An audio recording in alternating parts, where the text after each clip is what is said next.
পরের কোনো ভিডিওতে আমরা ব্লগে কি করে ট্রাফিক আনতে হয় সেই নিয়ে আলোচনা করব, কারণ ব্লগে ট্রাফিক ছাড়া মনিটাইজেশন বা ব্লগ থেকে ইনকাম করার কোনো উপায় নেই। তাই পরে কোনো ভিডিওতে ব্লগের ট্রাফিক নিয়ে আমরা আলোচনা করব, কিন্তু আজকের ভিডিওতে আমরা দেখব কি করে ব্লগ মনিটাইজ করা যায়, অর্থাৎ ব্লগ থেকে কি ভাবে ইনকাম করা যায়। তো অ্যাডসেন্স কথাটা আপনারা সবাই জানেন। আমাদের সবার ধারণা থাকে যে অ্যাডসেন্স থেকে ব্লগে সবচেয়ে বেশি ইনকাম করা সম্ভব, অর্থাৎ অ্যাডভার্টাইজমেন্ট প্লেসমেন্ট থেকে, কিন্তু ধারণাটা ভুল। ব্লগে মেন ইনকাম সোর্স হলো অ্যাফিলিয়েট মার্কেটিং। অর্থাৎ আপনার ব্লগে, ধরুন আপনার ব্লগ হলো গেজেট রিলেটেড ব্লগ, সেখানে আপনি বিভিন্ন মোবাইল রিভিউ বা কম্পিউটার রিভিউ করছেন, না তার নিচে আপনি সেই প্রোডাক্টের বাইং লিঙ্ক দিন, সেখান থেকে লোকে যখন কিনবে আপনি সেই প্রোডাক্ট থেকে কিছুটা কমিশন পাবেন। এটা হলো অ্যাফিলিয়েট মার্কেটিং। কিন্তু এই অ্যাফিলিয়েট মার্কেটিং হলো অনেকটা প্রোডাক্ট বেস, অর্থাৎ ওয়ান টাইম আপনি এখান থেকে ইনকাম করতে পারবেন, একবার প্রোডাক্টটা সেল করবেন, সেখান থেকেই আপনি ইনকাম করবেন। কিন্তু এটাই একমাত্র অ্যাফিলিয়েট মার্কেটিং নয়, এছাড়া রয়েছে রেকারিং অ্যাফিলিয়েট মার্কেটিং। ধরুন আপনার কোনো সফটওয়্যার রিভিউ সাইট রয়েছে, আপনার সফটওয়্যার সাইট থেকে কেউ সফটওয়্যারটা কিনলো, সেখানে সে মান্থলি পেমেন্ট করছে সফটওয়্যারটা, এবং সেই সফটওয়্যারটার মান্থলি পেমেন্ট থেকে আপনি কমিশন পেয়ে যাবেন। এই ধরনের অনেক অ্যাফিলিয়েট মার্কেট প্লেস রয়েছে যেখানে অ্যাডভার্টাইজাররা ব্লগারদের সঙ্গে, ইউটিউবারদের সঙ্গে কন্ট্যাক্ট করে। সেরকম কয়েকটা মার্কেট প্লেসের নাম হলো ক্লিক ব্যাংক, কমিশন জাংশন, শেয়ারএসেল। আপনাদের এই সমস্ত সাইটে জয়েন করতে হবে এরকম কোনো কথা নেই। আপনার নিশের উপর ডিপেন্ড করে আপনি একটা বা দুটো প্রোডাক্ট চুজ করুন এবং সেই প্রোডাক্টগুলোই আপনি আপনার ব্লগে প্রমোট করার চেষ্টা করুন। যদি আপনি প্রচুর বেশি সংখ্যক প্রোডাক্ট প্রমোট করেন, অর্থাৎ আপনার নিশের সঙ্গে হয়তো ম্যাচ করছে না সেই সমস্ত প্রোডাক্ট আপনি অ্যাফিলিয়েট করতে চাচ্ছেন, ভাবছেন প্রচুর লিঙ্ক দেবো, প্রচুর বাই হবে, কিন্তু আসলে তা হয় না। মানুষ যখন কেউ মোবাইল কেনে, কোন সাইট থেকে মোবাইল কেনে? যেখানে মোবাইলের রিভিউ ভালো আছে, নিশ্চয়ই জেনারেল সাইট থেকে সেখান থেকে কেউ কিনতে চাইবে না। আপনি সবসময় একটা বা দুটো প্রোডাক্টকে অ্যাফিলিয়েট মার্কেটিং করার চেষ্টা করুন। কিন্তু অ্যাফিলিয়েট মার্কেটিং শুধু বাইং লিঙ্ক দিলেই লোকে কিনবে এমন নয়। তাই ফেসবুকে বা বিভিন্ন গ্রুপে গিয়ে আপনি যদি কমেন্ট সেকশনে আপনার অ্যাফিলিয়েট প্রোডাক্টের লিঙ্ক দেন, সেখানে আপনার তো অ্যাফিলিয়েট সাইট বন্ধ হয়ে যাবে, তাছাড়া সেখান থেকে কেউ কিনবে না, কোনো লাভ হবে না। তাই অ্যাফিলিয়েট মার্কেটিং একটা স্টেপ বাই স্টেপ প্রসেস, আমরা পরে কোনো ভিডিওতে আলোচনা করব। এরপরে যেটা মেন ইনকাম সোর্স, যেটা হলো অ্যাডভার্টাইজমেন্ট প্লেসমেন্ট। কী জায়গা রয়েছে? মিডিয়া নেট রয়েছে, ইনফোলিঙ্ক রয়েছে, পপস্যাট রয়েছে, অ্যাডসেন্স রয়েছে, এছাড়া আরও অনেক সাইট রয়েছে যারা আপনার ব্লগে অ্যাডভার্টাইজমেন্ট প্লেসমেন্টে সাহায্য করবে। সবচেয়ে পপুলার হলো অ্যাডসেন্স, যেটা হলো গুগলের। এই অ্যাডসেন্সের ক্ষেত্রে আমরা যেটা কী করি, যে প্রথমেই ব্লগের ট্রাফিক নেই কিন্তু অ্যাডসেন্সের পারমিশনের পিছনে ছুটি। এর নিয়ে ভাবার কিচ্ছু দরকার নেই। আপনি আপনার ব্লগ কন্টিনিউ করুন, কিছুদিন পর আপনার ব্লগে অটোমেটিক আপনি অ্যাডসেন্স অ্যাপ্লাই করলেই পেয়ে যাবেন। কারণ ব্লগের কোয়ালিটির জন্য অ্যাডভার্টাইজমেন্টরাও চাইবে আপনার ব্লগে অ্যাড প্লেস করার জন্য, এই ধরনের অ্যাডসেন্স এরাও চাইবে আপনার ব্লগে অ্যাড দেওয়ার জন্য। এটা উইন উইন সিচুয়েশন। সুতরাং আপনি আপনার ব্লগকে ইমপ্রুভ করুন, ব্লগের ট্রাফিক নিয়ে আসুন, দেখবেন অ্যাডসেন্সের অ্যাপ্রুভাল এমন কোনো ব্যাপার না। আমি পরে কখনো একটা ভিডিও বানাবো। এখন অ্যাডসেন্সের ইনকামটা ডিপেন্ড করছে আপনি কোন নিশের উপর ব্লগটা তৈরি করেছেন। ধরুন আপনার মোবাইল নিশের উপর ব্লগ রয়েছে, তখন কি হবে, বিভিন্ন মোবাইল কোম্পানি সেখানে অ্যাড দেখানোর চেষ্টা করবে। বা আপনি গিটার কোর্সের উপর ব্লগ বানিয়েছেন, সেখানে বিভিন্ন লোক, গিটার কোম্পানি বা যেখানে গিটার সেল হচ্ছে বা মিউজিক কোর্স, তারা অ্যাডভার্টাইজমেন্ট দেওয়ার চেষ্টা করবে। অর্থাৎ আপনি সবসময় চাইবেন একটা নিশের উপর ব্লগ তৈরি করতে।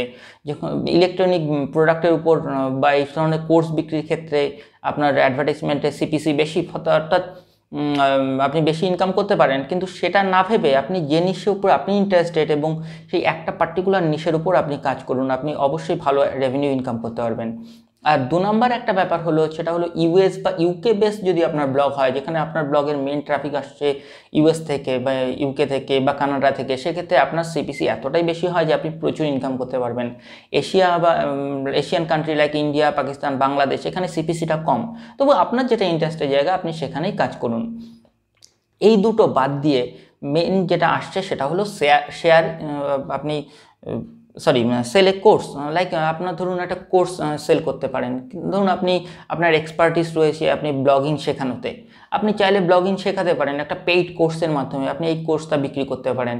আপনি গিটার ভালো বাজাতে পারেন, গিটার শেখাতে চান, আপনি আপনার ব্লগের মাধ্যমে গিটার শেখান, মানে পেইড কোর্সের মাধ্যমে। কিন্তু অত সহজে একটা সেল করা কিন্তু সহজ নয়, কারণ এখন ইন্টারনেটের দুনিয়ায় সমস্ত জিনিস ফ্রি কন্টেন্ট ইজিলি অ্যাভেলেবেল, তাই সহজে কেউ আপনার পেইড কোর্স কিনতে চাইবে না। তাই এখানে আপনাকে যেটা পদ্ধতি অবলম্বন করতে হবে, ফানেল মেথড। ফানেল মেথডটা কি? আপনি ফ্রি কোর্সের কথা বলে আপনি ইউজারদের আপনি ইমেল বা তাদের নাম কালেকশন করুন। এরপর আপনি সেই ইমেলের মাধ্যমে বারবার কোয়ালিটি কন্টেন্ট আপনি তাদেরকে মেল করুন। একটা সময় যখন দেখবে যে আপনি সত্যি সত্যি কোয়ালিটি প্রোডাক্ট দিচ্ছেন, তখন আপনি যদি বাইং লিঙ্ক দেন যে আপনার পেইড কোর্সে, তাহলে সহজে কিনতে চাইবে। কিন্তু সহজেই যদি ভাবেন যে না আমি ব্লগের শেষে বাইং লিঙ্ক দিয়ে দেবো, লোকে এসে কিনবে, সেটা কিন্তু হয় না। জেনারেলি কনভার্সন 1% যদি আপনি পেয়ে যান, অর্থাৎ 100 জন আপনার ফ্রি কোর্সে যাওয়ার পর সেখান থেকে পেইড কোর্সে 1% আসে, সেটাও কিন্তু একটা যথেষ্ট ভালো দিক। আর সেক্ষেত্রে আপনি চাইলে পেইড অ্যাডভার্টাইজমেন্ট চালাতে পারেন, আপনার ব্লগকে পেইড ট্রাফিক আনতে পারেন। কিন্তু এক্ষেত্রে একটা জিনিস মনে রাখবেন যে আপনি কখনো চিট করার চেষ্টা করবেন না, মানে পেইড কোর্সের নাম করে ফালতু কোর্স দিচ্ছেন সেটা কিন্তু যাবেন না। আর সব সময় চেষ্টা করবেন কিছু এক্সট্রা দিতে। আপনি প্রমিস করলেন যে 10 দিনের একটা গিটার কোর্স দিব স্টেপ বাই স্টেপ, আপনি 10 দিন না দিয়ে 12 দিন দিন, সঙ্গে একটা ইবুক ফ্রি দিন। এই ধরনের করলে আপনার পেইড কোর্সটা কিন্তু সহজে ভাইরাল হবে এবং আপনি ভালো রেভিনিউ ইনকাম করতে পারবেন। এরপরে আসছি 4 নাম্বারে। নাম্বার 4 হলো সেল ইয়োর ইবুক। অর্থাৎ আপনি চাইলে ঠিক কোর্সের মতো করে ইবুক একটা ফরম্যাট তৈরি করে নিতে পারেন। অর্থাৎ আপনি চ্যাপ্টার ওয়াইজ কতগুলো কন্টেন্টকে রেডি করে সেটাকে একটা ইবুকের করে তৈরি করে নিন, একটা পিডিএফ তৈরি করে নিন, সেখানে একটা ভালো কাভার ফটো দিন, সেটাকে আপনি চাইলে কোর্সের মতো করে সেল করতে পারেন। এখানেও আপনি ফানেল মেথড ইউজ করতে পারেন, আর চেষ্টা করবেন দাম যতটা সম্ভব কম রাখার। Number 5, sponsor review. Sponsor review কীরকম? যখন আপনার ব্লগে কিছু পরিমাণ ভালো ট্রাফিক আসবে, তখন বিভিন্ন আপনার রিলেটেড নিশের বিভিন্ন কোম্পানিগুলো আপনার সঙ্গে কন্ট্যাক্ট করবে আপনার কন্ট্যাক্ট ফর্মের মাধ্যমে, যে তারা চাইবে তাদের প্রোডাক্ট সম্পর্কে আপনি একটা রিভিউ লিখুন। অবভিয়াসলি তারা চাইবে একটা পজিটিভ রিভিউ লিখুন, কিন্তু আপনার সবসময় যে পজিটিভ রিভিউ লিখতে হবে সেটা নয়, আপনি আনবায়াসড রিভিউ দিন। ভালো দিকগুলি তুলে ধরুন, খারাপ দিকগুলি তুলে ধরুন। এটা আপনি প্রথমেই আপনার যারা স্পন্সর রিভিউ করতে চাইবে তাদের সঙ্গে বলে নেবেন যে আমি সবসময় পজিটিভ রিভিউ দেবো, এরকম ব্যাপার নয়, আমি যেটা সঠিক সেটাই বলবো। সেইভাবে আপনি স্পন্সর রিভিউ করলে সেই কোম্পানি সেই প্রোডাক্ট রিভিউ করে আপনার করার জন্য আপনাকে ভালো পরিমাণ টাকা দিতে চাইবে। কিন্তু মনে রাখবেন সবসময় ঠিকঠাক রিভিউ দেবেন। ভুল রিভিউ করলে আপনার অডিয়েন্স কিন্তু হয়তো আপনি এককালীন কিছু টাকা পাবেন, কিন্তু অডিয়েন্স কিন্তু আপনার সঙ্গে থাকবে না। এবার আসছি number 6, direct ad placement. Direct ad placement এটা ইনিশিয়াল স্টেজে আপনি হয়তো পাবেন না, কিন্তু যখন আপনি একটা স্টেজ পৌঁছে যাবেন, অর্থাৎ আপনার ব্লগে ভালো পরিমাণ ট্রাফিক আসবে, তখন চাইবে যে কোম্পানিরা আপনার ব্লগের কোনো একটা প্লেসে তাদের অ্যাডভার্টাইজমেন্ট প্লেস করবে, ডেডিকেটেড তাদেরই অ্যাড আসবে। সেরকম একটা প্লেস আপনি, সেটা হতে পারে সাইট বা সেটা হতে পারে ফুডার হেটার বা এমন হতে পারে যে ব্লগ আর্টিকেলের মাঝখানে, সেরকম একটা ডেডিকেটেড অ্যাড প্লেস যদি তাদেরকে দিয়ে দেন, তার জন্য তারা পার মান্থ প্রচুর পরিমাণ টাকা আপনাকে দেবে। কিন্তু এখানে মনে রাখবেন আপনার সেটা তখনই সম্ভব যখন আপনার ব্লগে ভালো পরিমাণ ট্রাফিক আসবে। এবার আসছি number 7, sponsored guest post. Guest post সম্পর্কে আমরা সবাই জানি। গেস্ট পোস্টের মাধ্যমে মানে আপনি ধরুন অন্য কারো ব্লগে লিখলেন আপনার লিঙ্ক দিয়ে, সেক্ষেত্রে আপনি একটা ব্যাক লিঙ্ক পাচ্ছেন, তার একটা গেস্ট পোস্ট পাচ্ছে। তেমনি আপনার ব্লগে যখন কেউ সে লিখবে, তখন আপনি যেমন একটা গেস্ট পোস্ট ফ্রিতে পেলেন, তার বিনিময়ে সেও কিন্তু একটা ব্যাকলিঙ্ক পেল। এরকম সবাই চায় যে ডেডিকেটেড নিশের উপর, মানে আপনার নিজের নিশের উপর আপনি গেস্ট পোস্ট করুন।